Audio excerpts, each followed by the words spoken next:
بسم اللہ الرحمن الرحیم ہن لباس لکم وانتم لباس لہن صدق اللہ العظیم۔ درود پاک پڑھ لیجئے۔ الصلاۃ والسلام علیک یا رسول اللہ وعلی آلک واصحابک یا حبیب اللہ۔ حمد و صلاۃ کے بعد شادی نہایت خوشی اور مسرت کا موقع ہوتا ہے۔ ہمارے ہاں کوشش کی جاتی ہے کہ شادی کے موقع پر کوئی بھی قریبی رشتہ دار، دوست، جاننے والا ناراض نہ ہو۔ شادی کے موقع پر کوشش کی جاتی ہے کہ کوئی شخص بھی ناراض نہ ہو، اور کچھ لوگوں کو منانے کا ارادہ نہیں بھی ہوتا تو باوجود اس کے بھی اپنے دل پر پتھر رکھ کر بھی لوگ کہتے ہیں خوشی کا موقع ہے، فلاں آدمی کو کسی طریقے راضی کیا جائے اور شادی میں شامل کیا جائے۔ یہ اچھی بات ہے اور یہ بڑی حوصلہ افزا بات ہے۔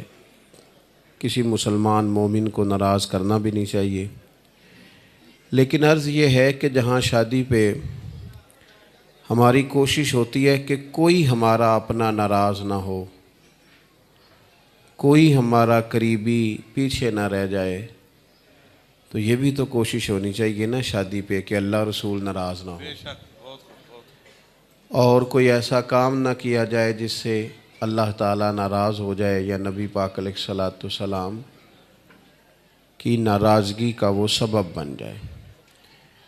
خوشی کا اظہار کرنے کا اسلام حکم دیتا ہے، قُلْ بِفَضْلِ اللَّهِ وَبِرَحْمَتِهِ فَبِذَلِكَ فَلْيَفْرَحُوا۔ خوشی کا تو یہ دین ہے، حضور تو ہر وقت مسکراتے، لیکن خوشی کسی ایسی چیز کا نام نہیں ہے جس میں شریعت کی مخالفت ہو۔ آپ کھانا کھائیں، اچھا لباس پہنیں، خوش ہو کے ایک دوسرے سے بات کریں، کوئی ضروری ہے کہ خوشی ساری کی ساری ڈھول باجے میں رہ گئی ہے، اور خوشی ساری کی ساری ان کاموں میں رہ گئی ہے جہاں مرد عورتوں کا اختلاط ہو، جہاں نوجوان لڑکے اٹھ کے عورتوں کی مووی بنائیں؟ یہ تو کوئی خوشی نہیں ہے، یہ تو ناراضگی ہے۔ اور ویسے بھی یہ جو نکاح ہے، یہ اتنی بڑی بات ہے کہ نبی پاک علیہ السلام نے فرمایا النکاح من سنتی، فرمایا نکاح تو میرا طریقہ ہے، یہ تو حضور کا طریقہ ہے، یہ تو دینی کام ہے۔ یہ تو فرمایا کہ نکاح نصف ایمان ہے، یہ تو تکمیل ایمان کا ذریعہ ہے، یہ کوئی دنیاوی کام تھوڑی ہے، یہ تو بالکل دینی کام ہے، روحانی کام۔ اس میں تو انسان طاقتور ہو جاتا ہے عملی زندگی میں، وہ عیب سے، گناہ سے، بدی سے، بد نظری سے بچتا ہے، تو یہ تو ایک دینی کام ہے۔ تو دینی کام کو دنیاوی بنا دینا، حضور کی سنت میں سنت اور طریقے میں غیر کی آمیزش کر، یہ تو کوئی طریقہ نہ ہوا۔ اس لیے شریعت کے اصولوں کے عین مطابق کوئی منع نہیں کر رہا بڑے اچھے اچھے کھانے پکائیں، لیکن ایسی چیزیں جو دین سے ٹکراتی ہیں، جو شریعت اسلامیہ سے ٹکراتی ہیں، ان سے اپنے آپ کو بچایا جائے۔ حتی الامکان یہ کوشش کی جائے کہ کوئی ایسا کام نہ ہو جس سے اللہ رسول ناراض ہو۔ ایک بات۔ دوسری گزارش یہ ہے کہ کتنے دن پہلے یہ ہال بک کرایا گیا ہوگا، کتنا خوبصورت اسے سجایا گیا ہے، کتنے دن پہلے فرنیچر کا آرڈر دیا جاتا ہے، بچے کی کپڑوں کا، شیروانی کا آرڈر دیا جاتا ہے۔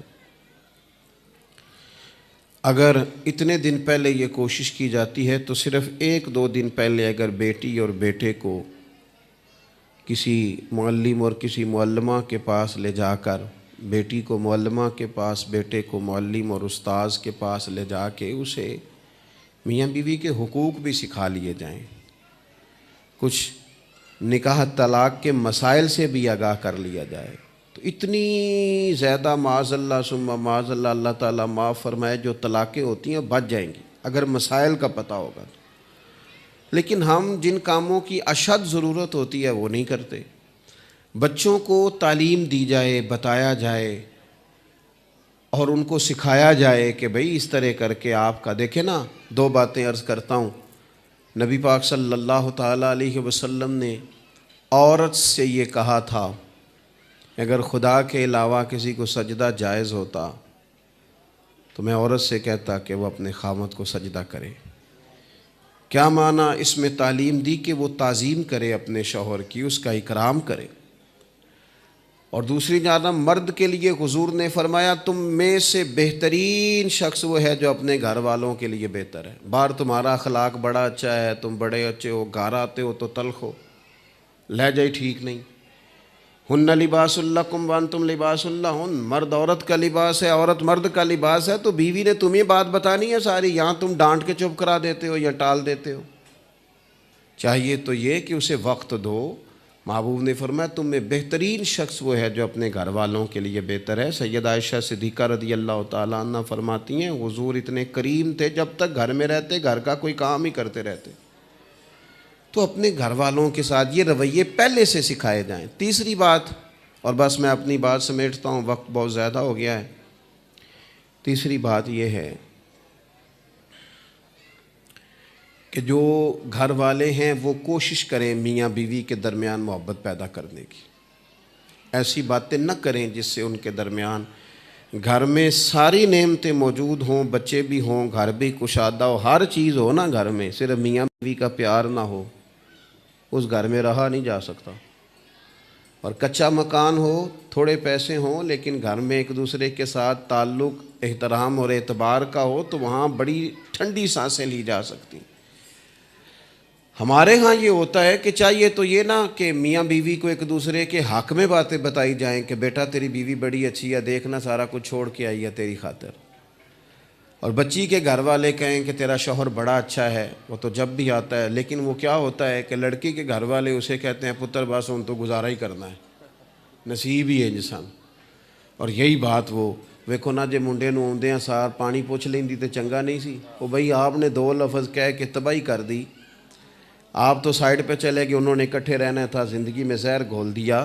اللہ کے رسول علیہ السلام نے سیدہ فاطمہ اور مولا علی شیر خدا کا جب نکاح ہوا تھا تو کہا تھا اے اللہ ان کے درمیان محبت پیدا کرنا، اللہ انہیں محبت سے رکھنا۔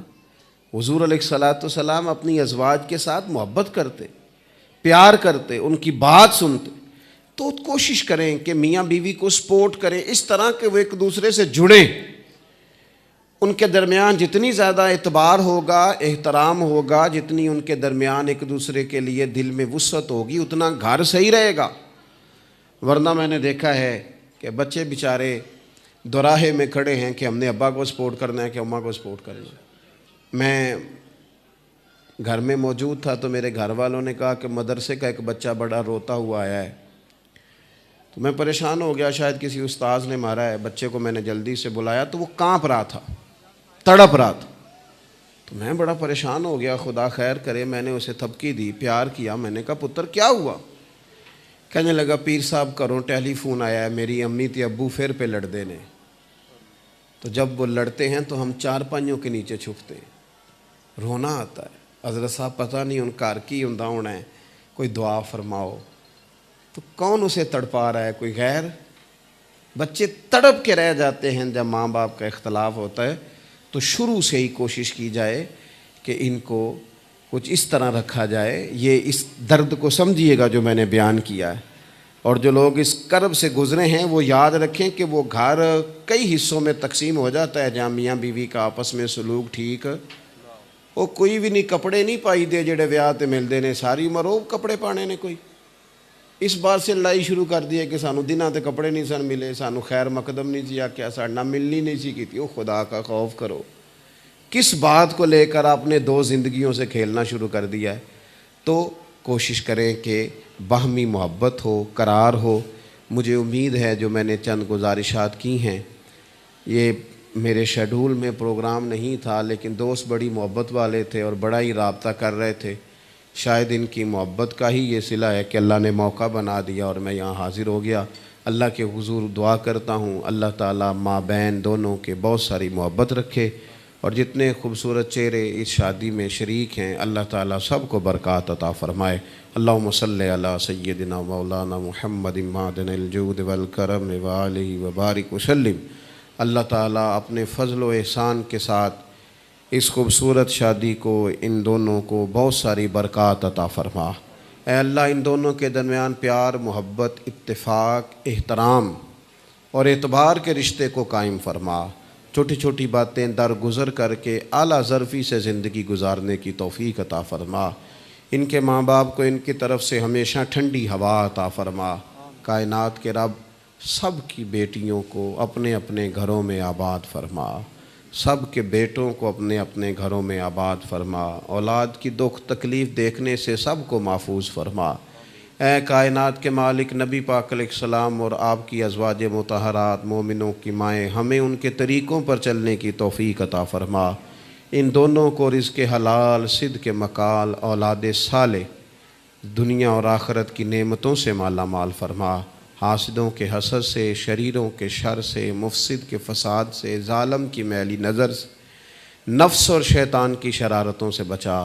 ایسی خواہشات جو غلبہ کر جائیں، ایسی سوچیں، ایسے وسوسے جو غالب آنے لگیں، اس سے محفوظ فرما۔